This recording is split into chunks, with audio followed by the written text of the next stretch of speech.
C'era una volta una strada, buon vento me portò laggiù. Olá a todos, meu nome é Fabrício Vaz Nunes e eu sou professor de História da Arte na Universidade Estadual do Paraná, Campus 1, Escola de Música e Belas Artes do Paraná. E esse é mais um vídeo dentre os vários que eu venho fazendo sobre os temas que nós abordamos nas nossas aulas. Nesse vídeo eu vou falar um pouco sobre a arte romana, que vai incorporar vários dos aspectos artísticos da civilização grega, porém empregando-os no sentido de expressar os seus conteúdos ligados ao poder e ao domínio do mundo que era preconizado pela sua sociedade. A arte romana será fundamentalmente uma civilização da imagem. Então centenas de esculturas serão produzidas, serão realizadas milhares de cópias das esculturas gregas e a sua gramática visual vai ser empregada para representar os seus governantes. Ao mesmo tempo, porém, na arte romana a gente vai assistir à lenta dissolução da forma clássica, dando então origem às expressões que vão imperar durante a Idade Média. A arte romana não busca a originalidade, mas sim a funcionalidade comunicativa desses valores ideológicos do Estado romano, que vai entrar cada vez mais num processo de expansão imperial.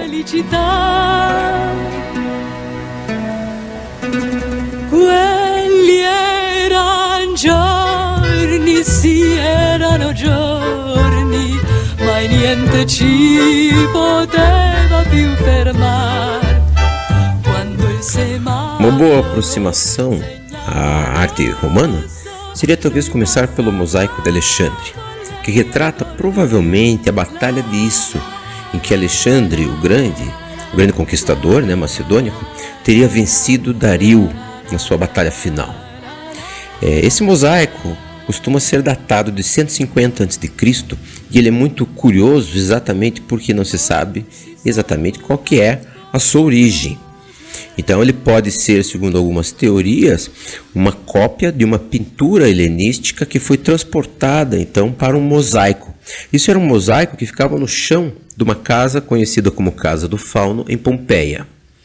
Então, por volta do século II, ela teria sido copiada e convertida, então, nessa peça de exibição dessa riquíssima casa. Era uma casa que ocupava uma quadra inteira na cidade de Pompeia, e o seu proprietário tinha colocado nessa casa vários mosaicos, e havia uma sala especialmente destinada a essa representação gloriosa do momento em que Alexandre está vencendo a batalha e que Dario decide retirar as suas tropas. Então essa figura gloriosa de Alexandre funcionava um pouco para os romanos como um primeiro exemplo de alguém que literalmente conquistou o mundo, e essa seria a grande ambição romana. Essa expressividade que a gente vê nos olhos dele, nos olhos do cavalo, essa bagunça. É uma obra barulhenta, é uma obra em que a gente vê um monte de coisa acontecendo, essa coisa caótica, com o Dario desesperado dizendo para os seus soldados: voltem, voltem. Enquanto isso, cavalos caem, soldados desabam, as lanças se entrelaçam, e tudo isso acontece então num único segundo. Toda essa dramaticidade é muito típica do período helenístico. Outras teorias dizem, então, que essa seria uma reprodução de uma pintura feita por uma mulher chamada Helena de Alexandria e teria sido, então, copiada por mosaístas de origem grega também. Então, os romanos vão incorporar esses elementos da cultura helenística, lembrando que o período helenístico começa exatamente com a morte de Alexandre, e vão tornar isso parte do seu vocabulário visual. Nesse processo de cópia, de incorporação, as fronteiras entre a arte grega e a arte romana aparecem com frequência bastante borradas, bastante imprecisas, porque a arte romana vai se caracterizar exatamente pela apropriação, pela incorporação dos valores visuais gregos, aos quais eles vão dar a sua própria interpretação. É certamente um pouco incrível imaginar os provavelmente cerca de 500 mil a 2 milhões de tesseras, que é o nome de cada uma dessas pedrinhas quadradas que formavam esse mosaico e de grande poder expressivo. Alguns elementos são muito surpreendentes, como esse cavalo caído. Veja que o cavalo, que solta sangue pela boca, concentra em si todo o drama dessa cena sangrenta e dessa cena heróica também para Alexandre. Em outra decisão surpreendente, o artista coloca um soldado que está prestes a ser esmagado e ele segura o seu escudo.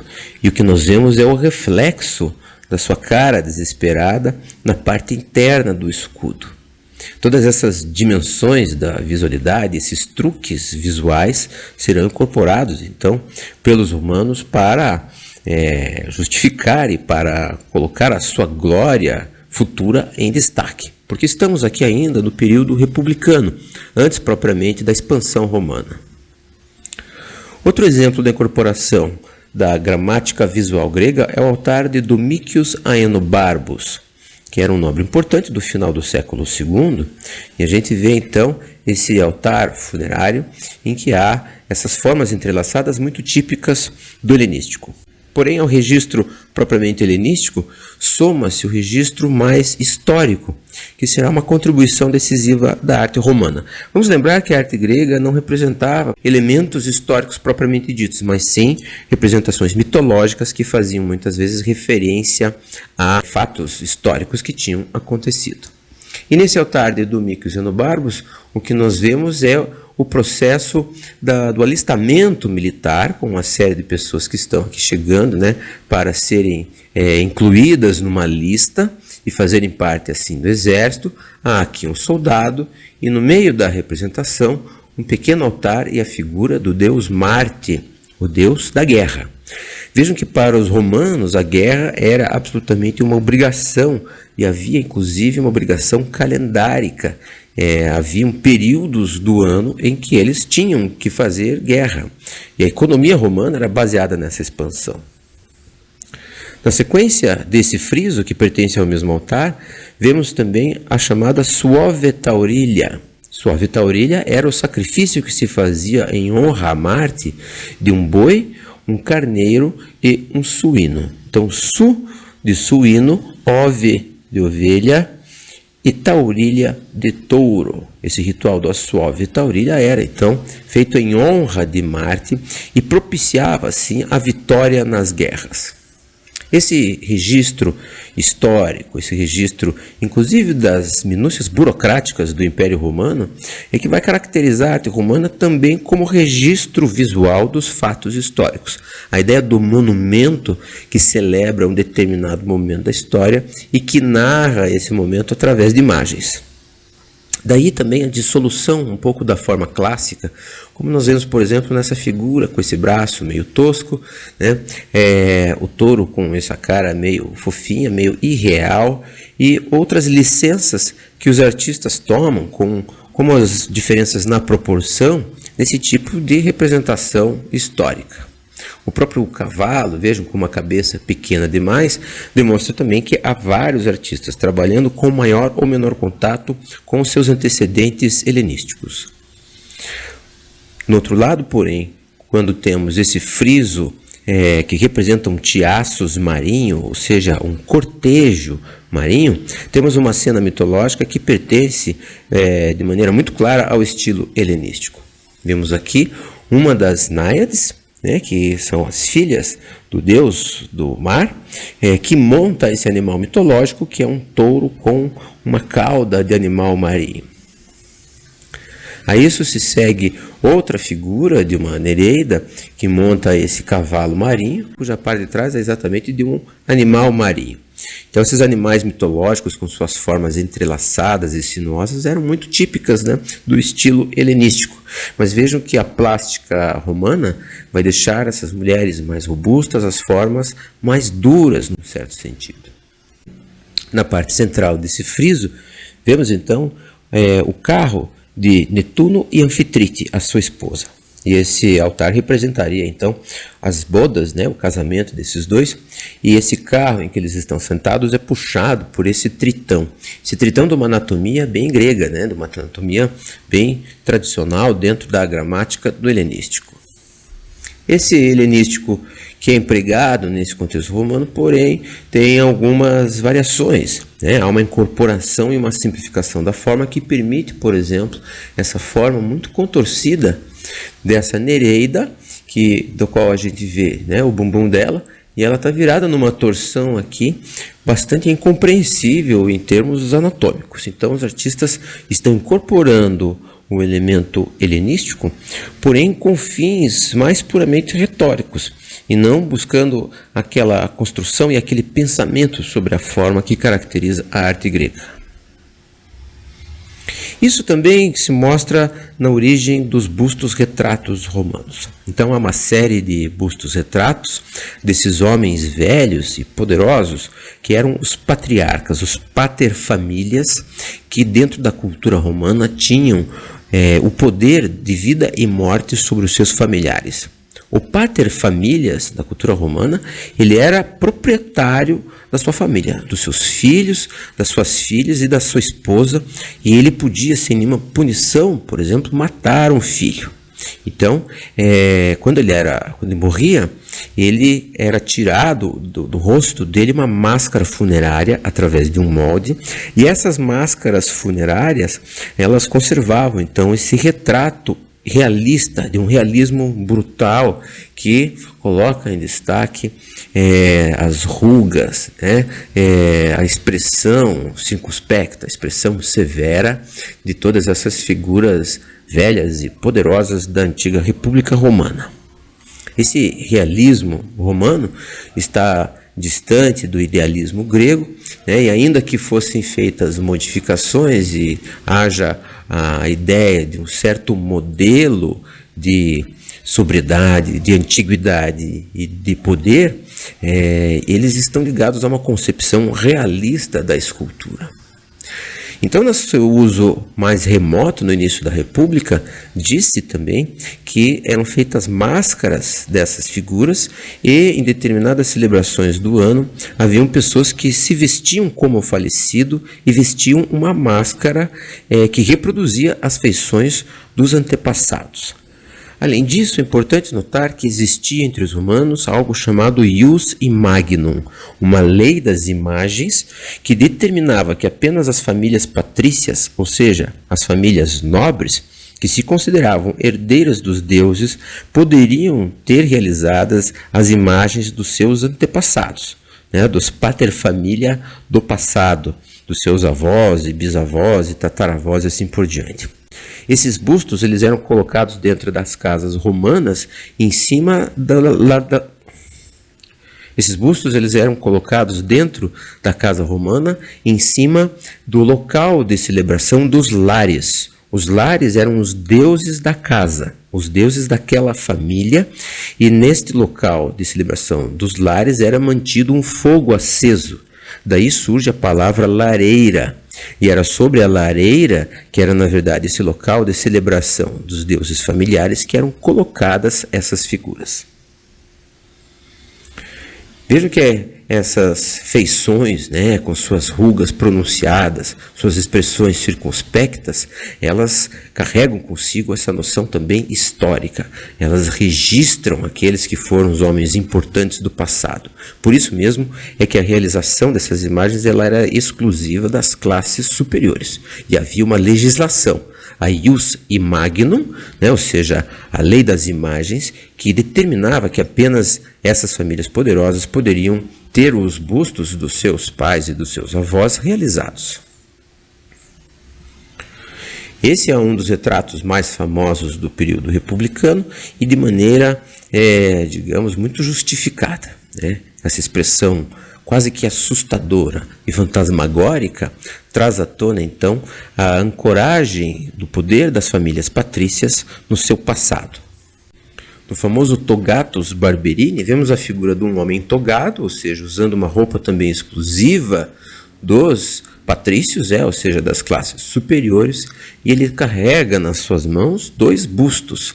Então isso demonstra um pouco como era o emprego desses bustos, porque se antes utilizava-se a máscara do falecido, depois, em determinadas procissões no ano, as famílias patrícias andavam carregando os bustos dos seus antepassados, mostrando então para todos que eles faziam parte dessa classe privilegiada e poderosa dentro da sociedade romana.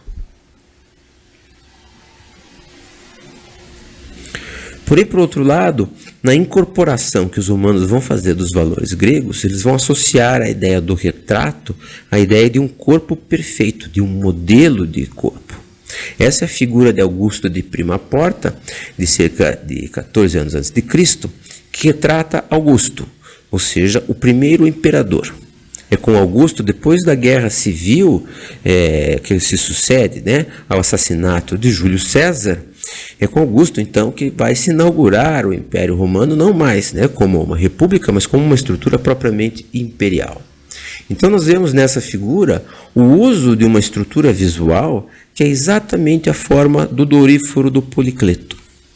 Ele tem um braço dobrado, ao que corresponde embaixo a perna dobrada. A perna avança, criando então o contraposto, e a perna esticada corresponde a um braço esticado. No doríforo de Policleto, ele usava uma lança. No caso de Augusto de Prima Porta, ele estende a mão no sentido da oratória. Essa era uma expressão corporal, né? É um sinal de quando alguém desejava falar. Né? Então, trata-se aqui do momento em que ele se dirige aos exércitos. Então, aquele nu perfeito, aquela figura que era um modelo de ser humano, um modelo matemático, um modelo proporcional, é incorporado pelos romanos no sentido de que o imperador corresponde a esse modelo de eternidade. Além disso, ele é colocado ao lado de uma figura de um cupido. Esse cupido do lado indica que ele pertence à família Iulia, que é a família de Iulius Caesar, ou seja, Júlio César, e eles se consideravam descendentes de Vênus, ou seja, da deusa do amor. Outro aspecto importante é a sua vestimenta. Ele não mais está nu, mas está vestido como um soldado romano, tendo, porém, na sua cintura, né, o tecido que refere-se à sua condição de nobreza, e na sua couraça, no elmo, né, nesse peitoral que ele enverga, a gente vê uma série de representações mitológicas. Em primeiro lugar, aqui a figura do deus Caelos, né? Ou seja, o deus que representa o céu, e temos a figura de Apolo, que vai então sendo puxado por um cavalo que representa propriamente a passagem do tempo. E embaixo temos também a figura de um romano que recebe o estandarte romano de um bárbaro. Isso aqui seria a figura de um gaulês, então, que está sendo submetido ao poder imperial romano. Faz, portanto, referência às conquistas romanas. Mais abaixo temos uma figura da abundância, que é esta figura aqui com uma cornucópia da qual saem vários elementos, né, vários frutos, que mostra então que o imperador é alguém que tem vitórias e traz também a abundância. Várias outras figuras mitológicas compõem o todo dessa couraça figurada, que tem também uma função retórica.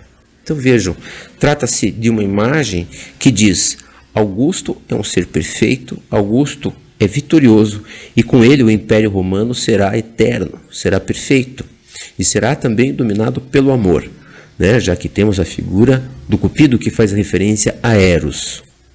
Dessa maneira, Augusto, o imperador, se coloca como uma figura que busca transcender o tempo.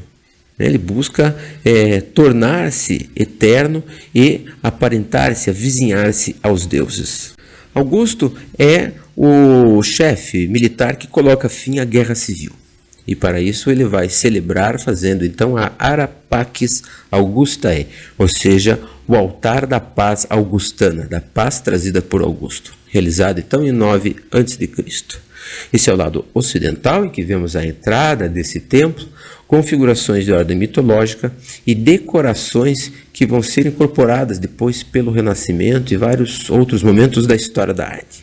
Esse altar está transportado, né, num local fechado, em Roma, e num dos seus lados nós vemos um friso que nos faz lembrar daquele friso grego, né, do friso do Párteno, que é da onde eles tiram o modelo. Porém, na lógica romana, o que se vê é uma repetição, vejam, bastante ritmada e bastante igual dos personagens, um depois do outro, um atrás do outro, e a inclusão de elementos também anedóticos, como a criança levemente assustada, que segura a fímbria do tecido do pai, olha para trás, e outro que coloca a mão na cabeça sobre ele. Esse então seria um friso de caráter histórico, na verdade pseudo-histórico, porque mostra uma procissão que jamais aconteceu, uma procissão que Augusto faz apresentar em sua própria honra. Em outras seções do mesmo templo, no entanto, temos figurações de caráter alegórico. No lado oriental da Ara Pacis Augustae, há essa bela figuração conhecida como o relevo da deusa Telos. A deusa Telos seria a deusa da terra, que aqui é representada como uma representação da fecundidade, por isso que ela tem ali 2 crianças e uma série de frutos no seu colo. Outras interpretações, no entanto, veem nela a representação de Venere Genitrix, ou seja, da Vênus genitriz, da Vênus criadora, dadora de vida, e que seria, portanto, uma referência à família de Augusto. Ela é representada como uma mulher colossal, como uma mulher de grandes proporções, e é notável como, no seu conjunto, essa representação alegórica não possui uma unidade de proporção. Então ela aparece aqui muito grande, e embaixo dela nós temos animais pequenininhos, um boi pequeno, uma ovelha pequena, o que mostra que essa imagem é meio que composta de vários elementos que são colados entre si sem uma correlação de unidade estrutural. Ao seu lado vemos 2 ninfas. Uma delas é uma ninfa marinha, montada nesse animal fantástico, que segura esse manto enfunado pelo vento, que é um manto totalmente fantástico, como muitos tecidos na história da arte. E desse mesmo lado também temos uma paisagem ligada a um ambiente aquático, portanto ele estaria ligado à água. E do outro lado há uma outra ninfa montada sobre um cisne, e ela está aqui no ambiente lacustre, vejo que tem essas canas e outras coisas que nascem na beira dos rios, e ela representaria o ar. Nessa união de elementos, então, entre o mar, a água e o ar, ou entre o mar e uma paisagem lacustre, uma paisagem fluvial, ela se coloca como esse ponto de equilíbrio e um elemento que demonstra a fecundidade, demonstra a generosidade da natureza e possivelmente também faz referência a essa ligação da família Iulia, que é a família de Augusto e também de Júlio César, com a deusa Vênus. É uma característica, assim, da arte romana essa associação entre representações de caráter mais histórico e de caráter alegórico. E esse tipo de registro visual vai ser incorporado depois pelo Renascimento e vai atravessar os séculos.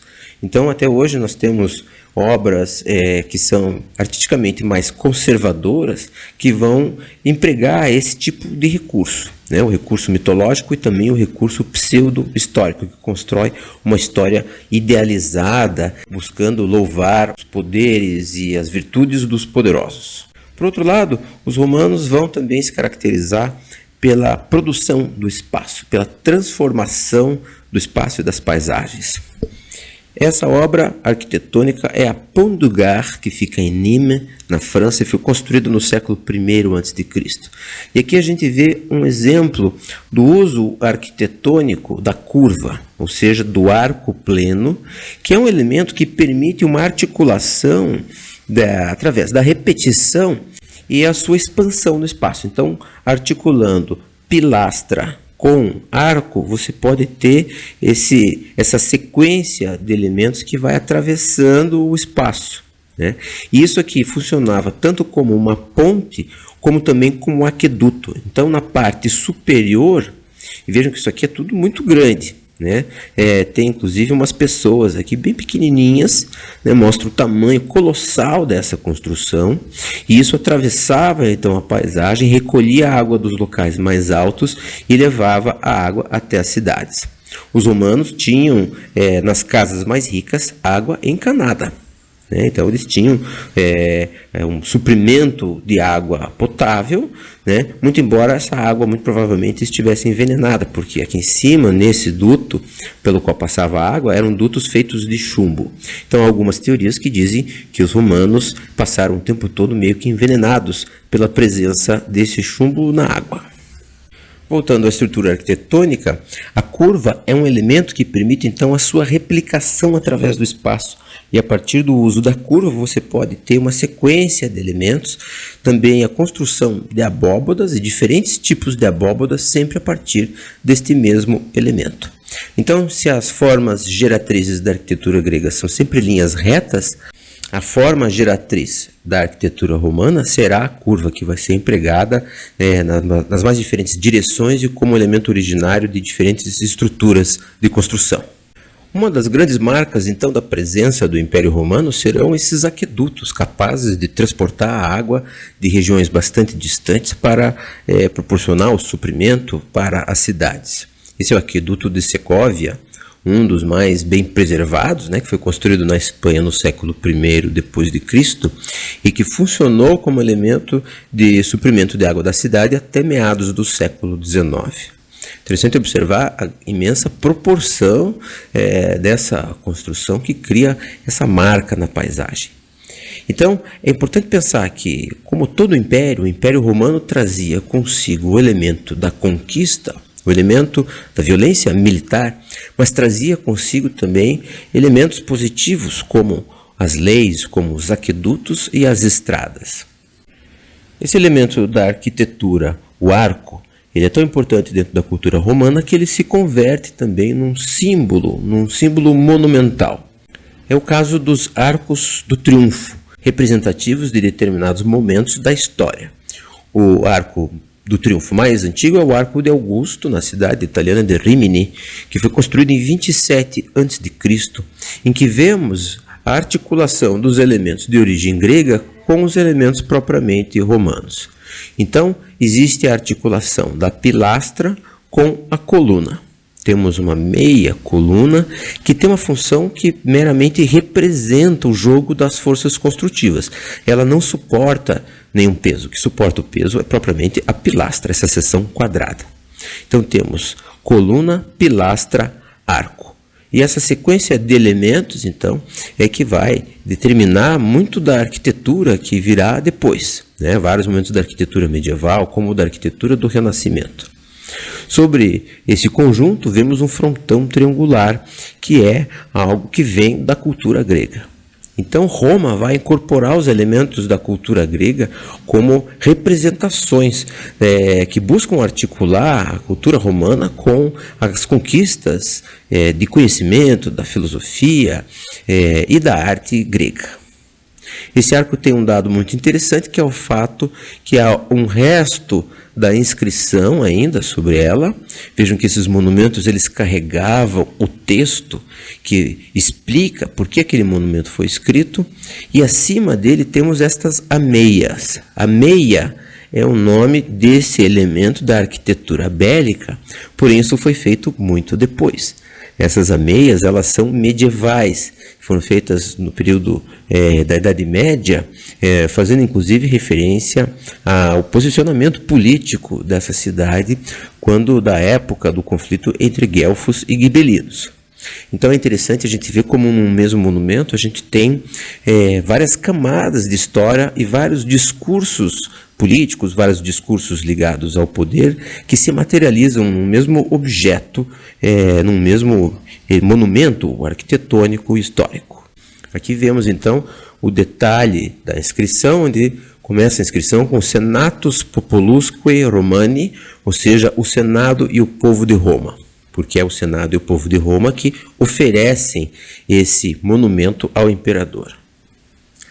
A inscrição original dizia o seguinte: Senatus Populusque Romanus, Imperatori Caesari Divi, Iulio, filio Augusto, Imperadores Septem. Consulis septem designato, octavum via Flaminia et reliques, celeberrimes Italii, vies et auctoritate eius minutis. O Senado e o povo de Roma deram esse arco para o imperador César Augusto, filho do divino Júlio. Vejam que quando se estabelece o império, os imperadores começam a se aproximar de uma concepção oriental, de uma teocracia. Muito embora Roma jamais tenha sido uma teocracia no mesmo sentido das teocracias orientais. Imperador 7 vezes, cônsul 7 vezes e cônsul eleito para uma 8ª vez pela Via Flamínia e as outras estradas muito distintas da Itália, que também têm sido reparadas por sua autoridade. É mais ou menos isso que a gente lê em placas de construção que louvam um determinado político, um governador, né, que diz que o governador fulano fez essa estrada, né, só que aqui o discurso é muito mais elaborado. Então vejam que tudo isso tem uma origem num passado bastante distante. No Arco do Triunfo de Tito sobre os judeus, realizado em 70 d.C., temos uma versão ainda mais pesada, ainda mais presente em termos materiais, né?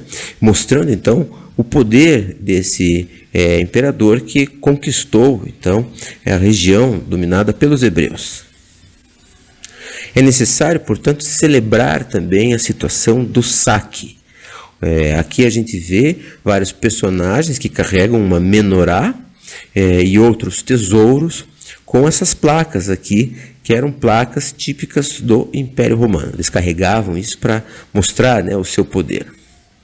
E aqui temos toda a lógica do movimento, toda a busca, né, dessa movimentação, desse drama que está acontecendo, que deriva de modelos helenísticos, porém aqui a serviço de uma outra ideologia, a serviço de uma outra forma de pensamento. É interessante observar nessa imagem a presença também de uma arquitetura.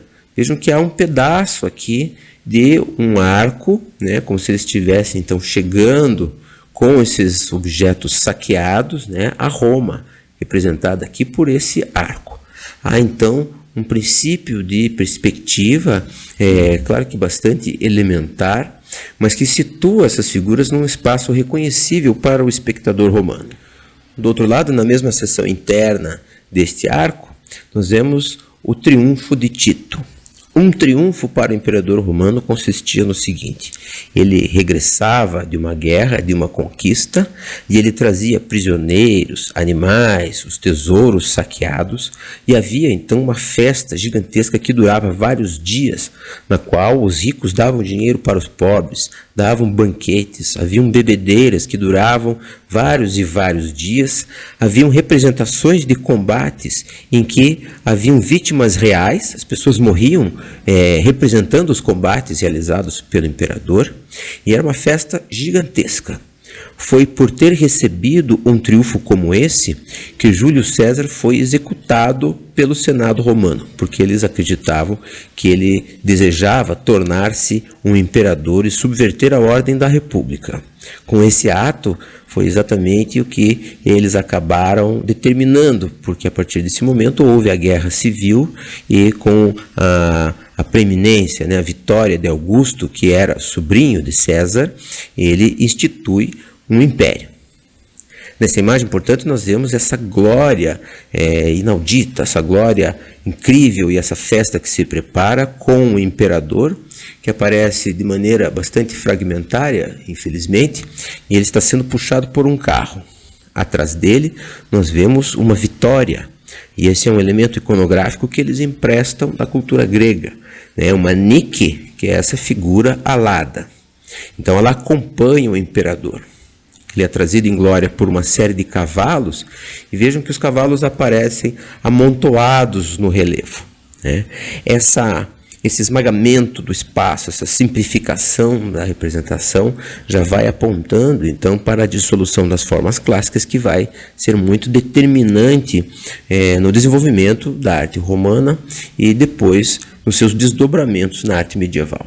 No alto desse arco de Tito, interessante a gente ver a presença das vitórias, né? Elas estão aí bastante fragmentadas, mas a gente vê esses corpos com planejamento no estilo grego, né? Porém incorporadas aqui a esse esquema arquitetônico romano.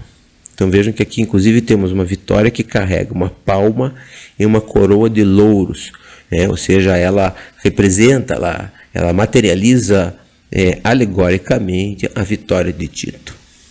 E no alto desse arco, é algo incrível caminhar embaixo de um arco tão antigo e ter todo esse peso das pedras de cerca de 2000 anos sobre nossas cabeças. Temos essa decoração em caixotões, né, cachotões que são que tem essas flores chamadas de florões e que dão essa decoração, essa variação de relevo, de texturas e de formas. E aqui a apoteose de Tito mostra Tito montado sobre uma águia, que representaria então a sua elevação aos céus e a sua equiparação aos deuses. Trata-se num monumento de pedra, então, todo um discurso visual que busca celebrar a glória desse imperador. E ele é muito eficiente, né? Em todos os sentidos.